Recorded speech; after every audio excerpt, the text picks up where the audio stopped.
Jeremiah chapter 34.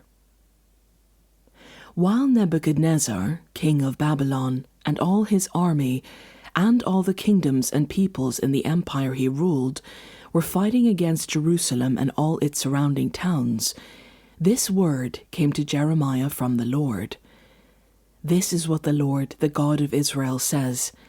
Go to Zedekiah, king of Judah, and tell him, this is what the Lord says. I am about to give this city into the hands of the king of Babylon, and he will burn it down. You will not escape from his grasp, but will surely be captured and given into his hands.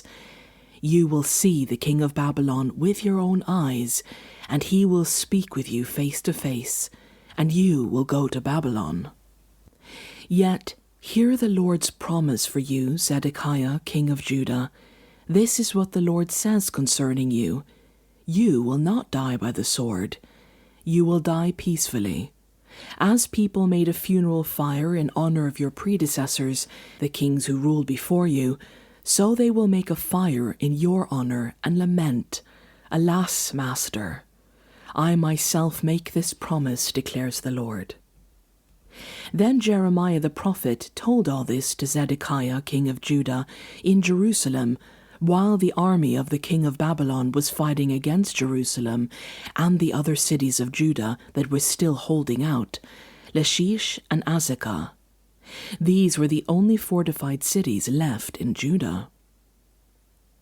The word came to Jeremiah from the Lord after King Zedekiah had made a covenant with all the people in Jerusalem to proclaim freedom for the slaves.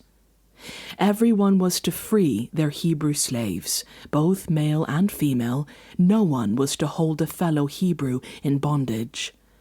So all the officials and people who entered into this covenant agreed that they would free their male and female slaves and no longer hold them in bondage. They agreed and set them free. But afterward, they changed their minds and took back the slaves they had freed and enslaved them again. Then the word of the Lord came to Jeremiah. This is what the Lord, the God of Israel, says. I made a covenant with your ancestors when I brought them out of Egypt, out of the land of slavery. I said, every 7th year, each of you must free any fellow Hebrews who have sold themselves to you. After they have served you 6 years, you must let them go free. Your ancestors, however, did not listen to me or pay attention to me. Recently you repented and did what is right in my sight. Each of you proclaimed freedom to your own people. You even made a covenant before me in the house that bears my name. But now you have turned around and profaned my name. Each of you has taken back the male and female slaves you had set free to go where they wished. You have forced them to become your slaves again. Therefore, this is what the Lord says. You have not obeyed me. You have not proclaimed freedom to your own people. So now I proclaim freedom for you, declares the Lord.